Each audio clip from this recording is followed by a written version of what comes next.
你准备好开始一场改变人生的旅程了吗？今天，我将带领你踏上一场非凡的思考之旅。这不仅仅是观看一部影片的过程，而是一次对生命深层意义的探索和对选择重要性的深刻理解。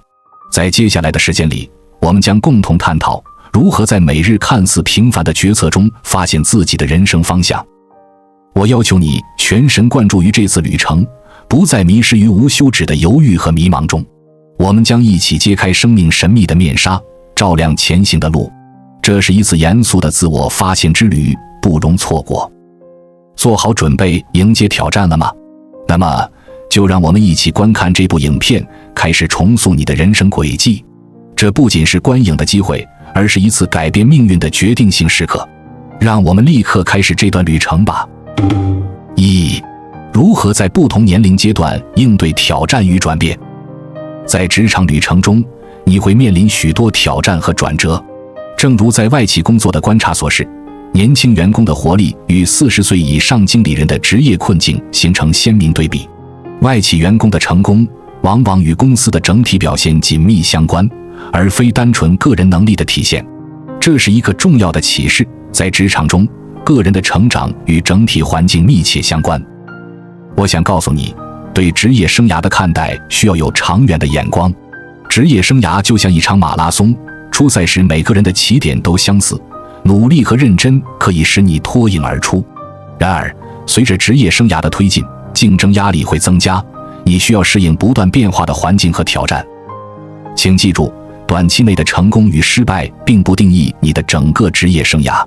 重要的是持续的努力和对目标的坚持。在职业生涯的不同阶段，你可能会发现自己的价值观和工作态度发生变化。在初赛和复赛阶段，你可能会轻易地脱颖而出，但到了决赛阶段，需要更多的耐心、策略和运气。记住，职业发展是一个持续的过程，需要不断的学习和适应。无论你现在处于职业生涯的哪个阶段，都要保持学习的心态，做好每一步，因为每一个阶段都是通往成功道路上的重要一步。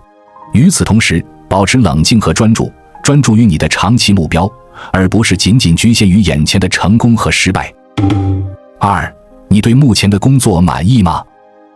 当我们审视职场生涯，尤其是在国际公司中的情况时，一个有趣的现象显现出来。首先，让我们看看职场中的不同年龄段。通常在外企，年轻的白领，特别是那些年龄在25至35岁之间的员工，构成了公司的主力军。他们充满活力、创新和热情。然而，当观察40岁以上的员工，我们发现他们的数量相对较少。这种年龄分布对于外企来说，是不是意味着一种倾向，或者是一种潜在的管理策略呢？这引出了一个关键问题：为什么在这些外企中，一些年龄段的经理人，尤其是那些20-30岁的年轻经理，会感到尴尬？他们似乎处于一种职业的十字路口。一方面，他们拥有充足的能量和创新思维；另一方面，他们可能还缺乏处理复杂挑战和高层管理职责的经验。这种状况可能导致他们频繁跳槽，寻求新的机遇和挑战。进一步探索这个现象，我们发现，许多在这个年龄段的外企经理倾向于将个人成功归功于自己的能力，而忽略了公司整体表现的影响。他们可能没有意识到，即使更换总经理，也不会对业绩带来显著影响。这种认知偏差可能是由于他们对职业生涯的短视和对个人成就的过分强调。随着这些经理人年龄的增长，到了40多岁时，他们的薪资期望自然变得较高。但这时他们面临一个严峻的现实，尽管他们拥有丰富的经验，但在快速变化的商业环境中，他们的技能和知识可能没有那么出众。作为一名外企的决策者，你将如何处理这个情况？是继续雇佣这些经验丰富但成本较高的员工，还是转而寻求年轻、薪水较低但充满活力和创新能力的员工？从这里，我们可以更深入地探讨职业生涯的不同阶段。年轻时，很多人生活相对轻松，没有太多的负担。但随着年龄的增长，结婚、生子、照顾年迈的父母，这些责任逐渐累积，使得薪水和职业稳定性变得更加重要。在职业生涯的早期阶段，进入一家世界500强的公司可能看起来是一个优秀的起点，但这并不保证未来的职业成功。随着越来越多的年轻人进入职场，竞争压力也在增加。职业生涯可以比作一场长跑，在初赛阶段，大家都在同一起跑线上，努力和认真可以让你脱颖而出。但随着进入复赛，竞争变得更加激烈，这时不仅需要努力和坚持，还需要团队合作、远见和战略思维。到了决赛阶段，情况更加复杂，这时不仅需要个人的实力，还需要运气和时间的考验。在这个阶段，有些人可能会变得自负，不愿听取他人的意见，而这恰恰可能成为他们失败的原因。3. 到底什么是好工作？对于许多年轻人来说，获得一份在全球500强公司的高薪工作似乎是一个梦想。但问题在于，每年有成千上万的毕业生追求这个梦想，而优秀的职位却十分有限。在这个过程中，人们往往过于重视面子和攀比，甚至在工作选择上也是如此，不一定是出于自己的真实意愿。许多人认为外企公司的工作条件非常好，但这种认识究竟建立在什么基础上呢？他们可能享有豪华的办公环境，住在高级酒店，受到别人的羡慕，但这些真的是你所追求的吗？所有这些可能只是为了给别人看，让自己为了别人的期待而生活。另一方面，外企的薪水和福利并非总是惊人的，晋升机会也相对较少。许多员工即使厌倦了频繁的加班，也不敢停止，因为一旦他们不做，总有其他人愿意接替。而且在许多情况下，外企会安排外国人来管理当地员工，这些外籍员工往往带有某种不易理解的优越感。这引发了一个值得深思的问题：加入500强公司真的是最佳选择吗？在寻找工作时，你是否在考虑自己真正想要的东西，还是在考虑别人希望看到的东西？我认识的很多同学都选择了出国发展，但真正在国外找到稳定工作的只有少数。我还有几个表亲也出国了，但他们的父母在国内无人照料。出国真的那么光鲜吗？很多事情看起来很美好，但实际经历可能并非如此。人们总是追求最好的，但最好的到底是什么？你认为某样东西是最好的，是因为你真的了解它，还是因为别人这么说？即使对别人而言是最好的，对你自己来说未必如此。关于自己想要什么，你应该最清楚。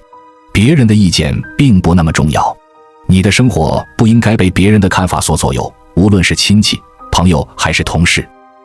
每个人的生活是独立的，不是父母生活的延续，也不是子女生活的前奏，更不是朋友生活的外篇。你对自己的生活负责，别人无法也不应承担这个责任。自己做出的决定，至少到头来没有什么好后悔的。对大多数正常智力的人来说，所做的决定并没有绝对的对错，无论选择如何，都是值得尝试的。例如，即使你没有考上理想的学校，或者没有从事理想的行业，这并不意味着你的生活就失败了。好的工作应该是适合你的工作，能够带给你所期望的东西。在评估工作时，你应该考虑这些因素，而不仅仅是公司的大小，是否为外企、国企或上市公司。小公司也有可能是好公司，高收入的工作也未必适合每个人。关键是先明确你真正想要的是什么。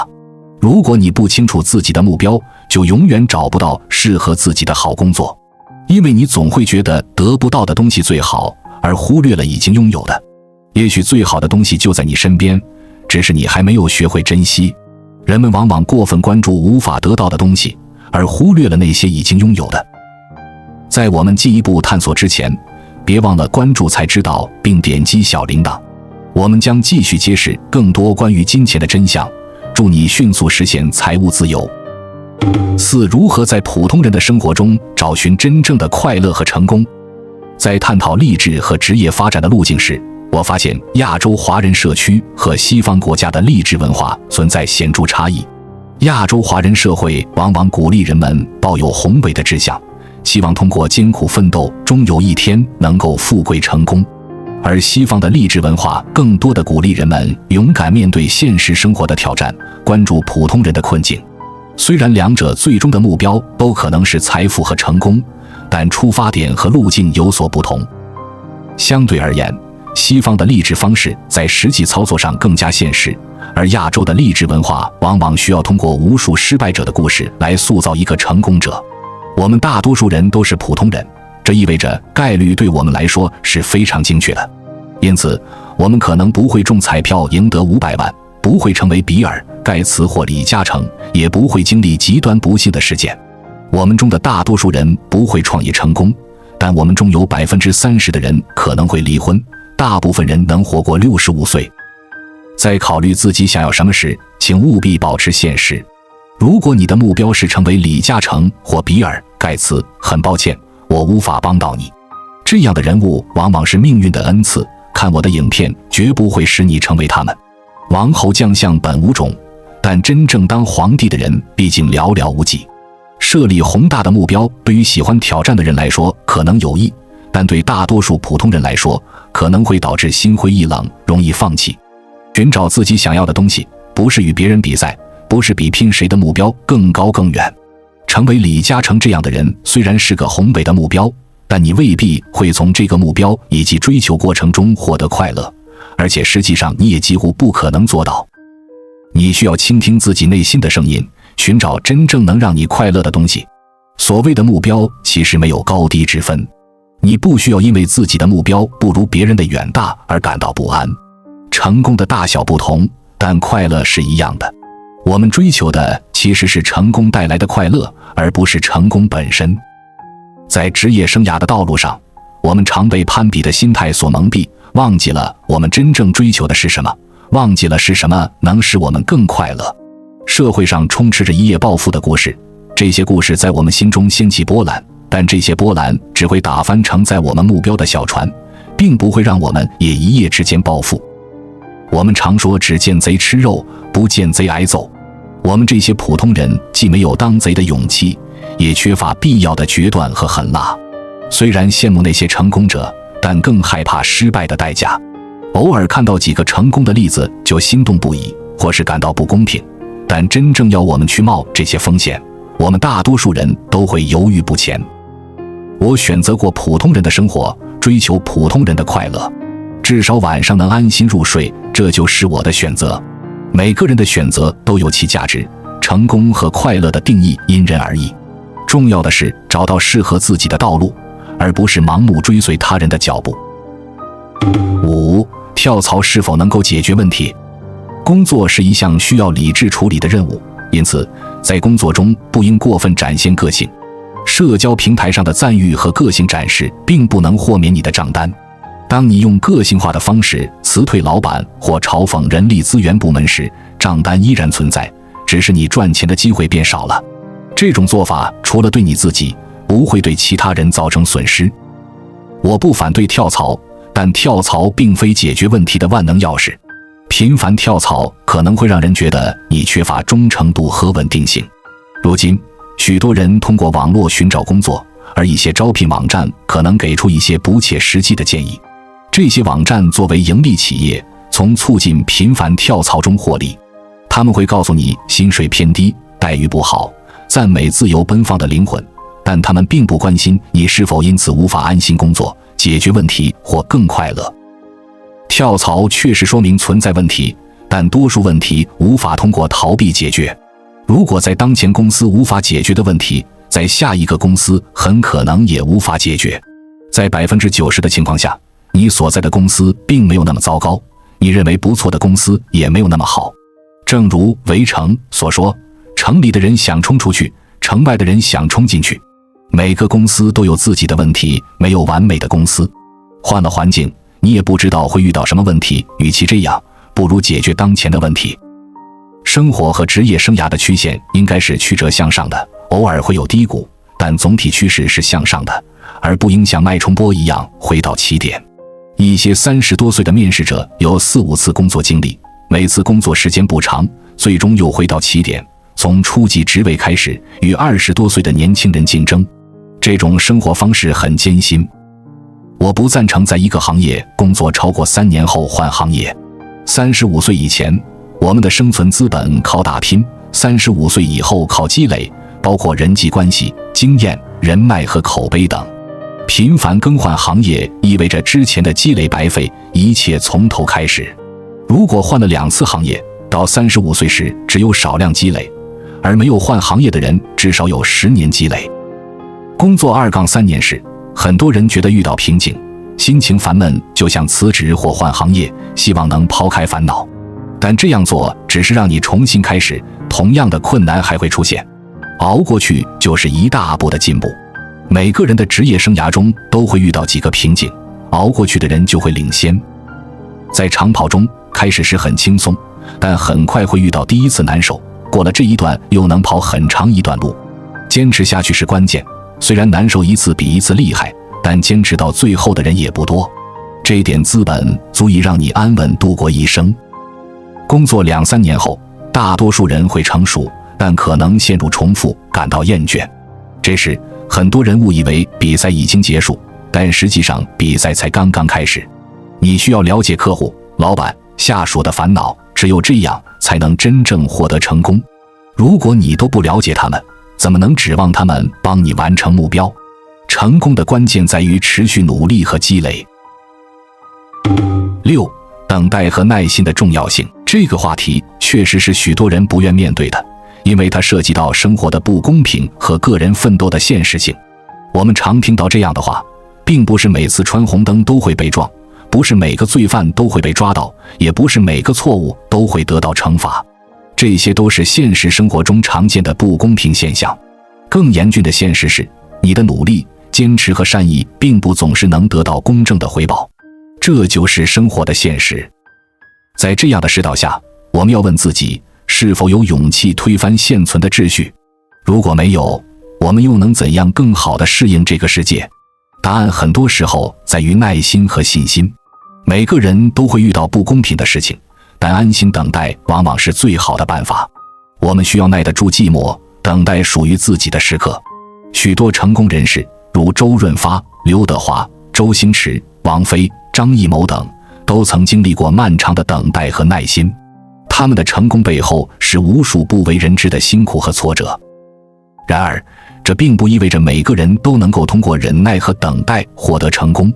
世界上有许多人，尽管经历了艰难困苦，但并未得到相应的回报。我们无法预知自己的努力是否一定会成功，但我们可以选择坚持不懈。在这个过程中，我们可能会遇到许多不公平的事情，可能会发现有些人不如我们有能力，却位于我们之上。我们可能会感到不满，为什么他们能轻易赚钱，而我们则要面对严格的规范？但当我们深入思考时，会发现这些人在社会上奋斗了数十年，他们拥有的，我们也渴望拥有。但是我们要得太急，不能忍受寂寞。在人生的低潮和挫折中，我们需要保持耐心和信心。生活总会给予我们机会，只要我们愿意等待。我们的路要一步步走，尽管大部分步伐平凡甚至枯燥，但没有这些步伐，我们无法迎来最后那些激动人心的瞬间。我们需要认识到，逆境是生活筛选出真正坚韧者的过程。在最困难的时刻，我们可以寻找灵感和勇气，比如看一部鼓舞人心的电影，重新鼓起勇气。我们必须坚信，无论何时，总还有希望。当一切看似都失去了希望时，我们不能放弃，必须坚持到底。总之，虽然我们可能羡慕别人拥有好的家庭背景或轻易获得成功，但重要的是我们为自己的下一代创造什么样的未来。在生物竞争中，不是每个物种都有同样的胜出机会，但每个人都有机会改变自己的命运。我们的选择和努力，无论结果如何，都是我们人生旅程中不可或缺的一部分。7. 你是否入对行？进入职场的初期，选择合适的行业和建立良好的人际关系是至关重要的。在选择第一份工作时，需要特别考虑2个方面：入行和人际关系。首先，选择行业的重要性在于现代职业分工的细化。我们大多数人只能在一个行业中成为专家，很难同时在多个行业取得专业地位。虽然有成功转行的案例，但这并不常见。每个行业都有其优缺点，媒体报道的高薪行业也可能伴随着高压力。因此，选择行业时，不应只看表面的光鲜，而要深入了解该行业的实际情况。其次，职场中人际关系的重要性不可忽视，特别是初入职场时，与一个明智的领导和慎重的导师建立良好关系至关重要。新人通常缺乏经验，需要有人指导，优秀的领导可以对个人发展起到至关重要的作用。一个出色的领导应具备以下特质：宽广的胸怀，愿意从下属角度思考问题，勇于承担责任。在选择领导时，应寻找能够在关键时刻支持下属、为下属错误负责的领导。在职场中可能会遇到不理想的领导，但这反而是一个机会。如果未来你想超越他们，他们的无知或无能反而有利于你。应对这样的领导，需要放下身段，多认识人，与比自己强的人交往，寻找好的导师，避免与消极的人群一起抱怨社会或老板，这不仅无助于个人成长，反而会使你更加消极。在职业生涯的初期，年轻人应该选择对未来有益的事情，而不是仅为了一份工作牺牲整个职业生涯。有时，看似最近的道路实际上可能是最遥远的，而远看似乎遥远的道路实际上是通往成功的捷径。通过与更优秀的人交往，学习他们的思考和行为方式，你可以从他们的经验中受益，从而加速自己的职业发展。8. 你是否每次认真做选择？确实，我们的生活和职业生涯充满了选择。每一天，我们都在做出各种决定，无论是大是小。这些决定共同塑造了我们成为什么样的人。无论是选择工作的方式，还是如何处理人际关系，每一个小小的选择都可能对我们的未来产生深远的影响。在职业生涯中，我们面临的选择可能不总是那么明显或重大，如选择去微软还是 IBM， 或是选择不同的学校。但更为重要的是那些日常的、看似微不足道的决策，如对客户提供更周到的服务，对同事更有耐心，或是在困难中坚持不懈。许多人可能抱怨自己没有太多的选择，但实际上，我们每天都在做出选择。这些选择可能不会直接给你带来现金或一个好工作，但他们在某种程度上给了你机会。一个人的家庭背景或社会关系可能平凡，但通过努力和耐心，他们也能改变自己的命运。我们的未来并不是别人给予的，而是我们自己选择的。每天的决策，无论多么微小，都在塑造我们的未来。这不仅仅是关于选择做什么样的产品，或者用什么样的人，更重要的是选择怎么去做。一旦做出选择，关键在于如何将事情做好。此外，你还可以选择在生活的不同阶段面对不同的挑战。你可以在年轻时选择吃苦，以便在未来的脆弱时刻能更从容地生活。你可以选择在舒适的环境中成长，也可以选择到艰苦的环境中磨练。总之，虽然不是所有事情都能选择，但大部分情况下我们都有选择的余地。认真对待每一次选择，将导向更美好的未来。9. 选择职业时，考虑的不仅仅是职业本身，而是如何通过职业实现个人的生活目标和幸福。事实上，职业生涯的选择和个人的生活方式、价值观密切相关。销售和财务是许多成功企业领导人的起点，这不是巧合。销售培养的是与人打交道的能力，而财务则是了解业务本质的关键。这些技能对于任何想要在职场上取得成功的人来说都是宝贵的。然而，职业的选择应当符合个人的兴趣、能力和生活目标。例如，喜欢规律生活、享受阅读和音乐的人可能不适合从事销售工作，因为销售工作的不确定性和压力可能会让他们感到不适。同样，喜欢成为焦点的人可能不适合财务工作，因为财务工作往往需要背后默默地支持业务运作。在选择职业时，重要的是明确自己的生活目标和价值观。不满足的根源往往在于内心的不定，而这通常是因为不清楚自己真正想要什么。当人们不清楚自己的目标时，往往会想要太多，最终却一无所获。生活的各个方面都是相互影响的，如果生活本身混乱无序，工作也很难顺利。因此，平衡好工作与生活，保持身体健康、社交活动和家庭和谐是非常重要的。最重要的是让自己开心，因为内心的平和和满足能带来更多的耐心、信心、气质和包容力。对于那些工作压力巨大、加班频繁的人，重要的是找到平衡点，可能需要重新评估工作与生活的平衡，或者考虑改变工作环境，以获得更好的生活质量。总的来说，我们工作是为了更好的生活，而不是单纯为了工作本身。找到使自己真正开心的生活方式，是实现个人幸福和职业成功的关键。确实，生活中设定目标的高低对我们的心态和行为方式有着深远的影响。对于那些处在职业生涯边缘、随时可能被解雇的人来说，设定切实可行的小目标是更为明智的选择。不需要过分追求高端的休闲活动，比如每天打高尔夫或花费数小时在健身房，而是可以在日常生活中寻找简单的方式来达到相同的目的。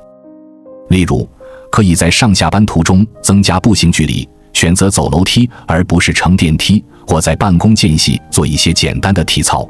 这些都是不占用额外时间且不需要特别设备的身体锻炼方式。